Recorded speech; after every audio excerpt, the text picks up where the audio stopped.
Okay, so that's a review of the post, and let's see. The question I had from the post the other day was, I noticed that your 1 hour charts that you post on 1 hour charts. Do you trade from this time frame, and do you only trade the setups you have been showing on the blog? Again, you can read the blog, and I said it's just the 1 hour time frame is what I'm most comfortable with.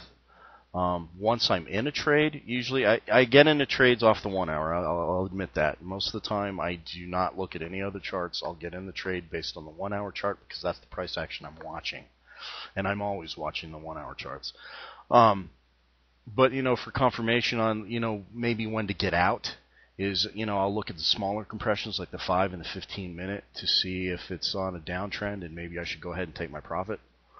That's the only time I look at other compressions, unless I'm looking for support and resistance lines and I want to make the chart smaller, so I'll do a 4 hour of the daily when I'm looking for new support resistance levels, especially here on the pound yen and the pound, and actually a lot of the other, because they're making new highs for the year.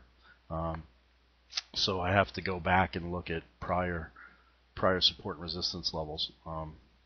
But like I said, mainly 1 hour is what I learned on.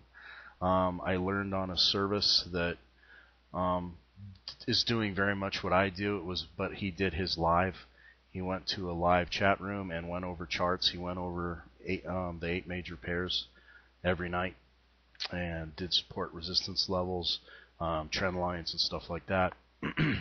He didn't do use any indicators like Bollinger Bands or anything. He just basically traded on the naked charts with support, resistance, and trend lines, and that was it. And that's where I learned the breaks and the consolidations, and it helped me a lot. So that's why I decided to start doing this, because it just helps so much to see somebody else's chart, somebody else's lines, how they draw their lines, and what their reasoning is behind them. And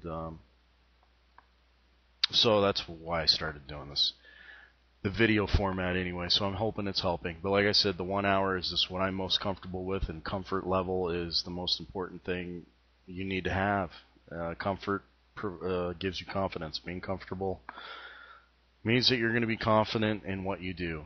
If you're uncomfortable going into a trade, your confidence level is going to go down, and that's when your emotions start to get weird, and you never know what kind of decisions you're going to make when your confidence is shaken and your emotions are stirred up.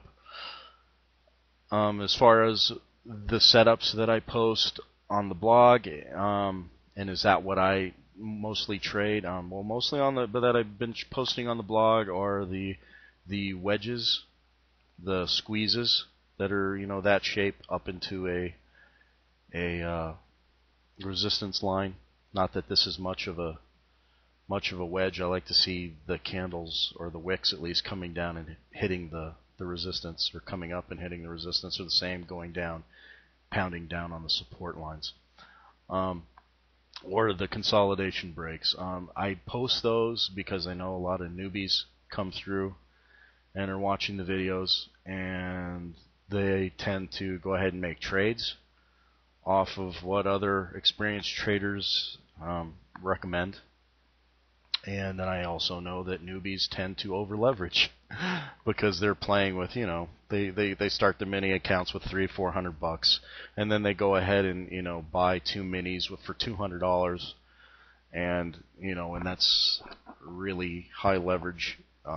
Well, everybody that's learned knows you shouldn't be doing that much, and I'm just trying to be responsible with my postings in that regard, because I know the newbies are excuse me, picking that up and maybe trading them. And just to be safe, I want to post what the most high probability trades, and if you all that have been following the posts and even longer on the Forex Factory thread, a lot of times when I post those consolidations and those wedge breaks, that they always do it. It's just a matter of you making the decision when you're going to pull the trigger and take the trade, when it breaks the consolidations or the resistance lines or whatnot.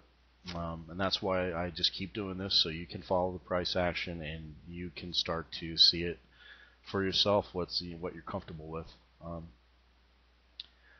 So, but yeah. So as far as the postings, I take other trades. I listen to, like I said, I've got my blog set up and I've got the Bloomberg TV on my blog, and I love it. I just keep it on nonstop. Um, and they do provide some really great news. Out of all the financial news networks, I think they talk the most about the currencies. That's what I like about Bloomberg also. So I just take all that information that Bloomberg's putting out, and sometimes I'll do some trades based on news coming out or what they're talking about. A lot of the big traders will come on, or from big financial institutions will come out and talk about risk aversion or risk appetite for the day. So then that's when I start just watching for breaks of some the major psych levels.